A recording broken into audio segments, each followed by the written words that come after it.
नमस्ते दोस्तों मैं आपके सामने उपस्थित हो गई हूँ कहानी दो छोर का दूसरा भाग लेकर। चलिए समय को ना गंवाते हुए हम अपनी कहानी की ओर आगे बढ़ते हैं। पूरी प्रकृति अनुशासन पर चल रही थी, मैं भी चल रही थी। थोड़ा सूख रही थी पर मिटी नहीं थी। वह नियमों को सिगरेट के छल्ले में उड़ा रहा था, छल्ले बना रहा था, छल्ले मिटा रहा था। बड़ा सा धुएं का गोला उड़ाकर पहाड़ के बीच में आ गया। पहाड़ धुंधला गया। वह रास्ता खोजने लगा, अपनी धुन में आगे बढ़ने लगा। उसके पास ही एक इंद्रधनुष गिरा था, जिसके रंग उसकी आंखों में छलक रहे थे। उस चमक में उसका चेहरा कपकपा रहा था। सहसा मैं डर गई। मेरे पाँव की पखडंडी फिसल रही थी।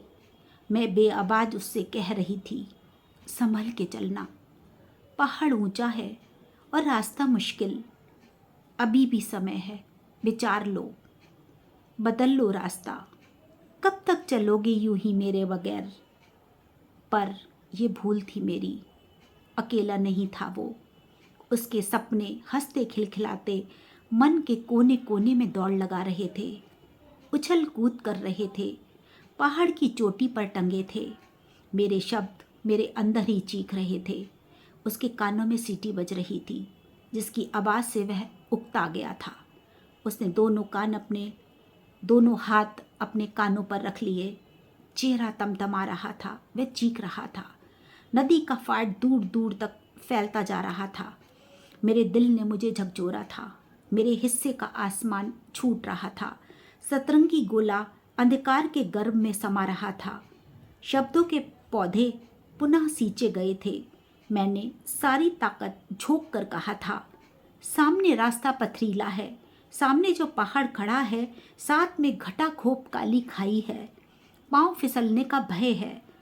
क्यों जाना चाहते हो वहाँ? और यहाँ तुम्हारे पाँव के नीचे की गीली मिट्टी है, नदी की ठंडक है, ठंडी हवा का झोंका है जो तुम्हें छू रहा है। शीतलता मन को ऊष्मा दे रही है, तुम्हें सींच रही है। सदियों तक बिना रुके बिना थके चाहो तो आजमा लेना। वह मूक बधिर सा दिख रहा था, अपने बनाए रास्तों पर दौड़ रहा था। फिसड्डी नहीं था वो। इस शब्द से उसे सख्त नफरत थी। फिसड्डी बनना भी नहीं चाहता था वो। मेरी दोनों आंखों के जुगनू उसके हाथों की मुट्ठी में कैद थे, जिसे उसने थोड़ा देर बंद रखा था, फिर आगे जाकर छोड़ दिया था। जुगनू की रोशनी काफ़ी नहीं थी, उसके साथ रोशनी का पूरा मेला चल रहा था।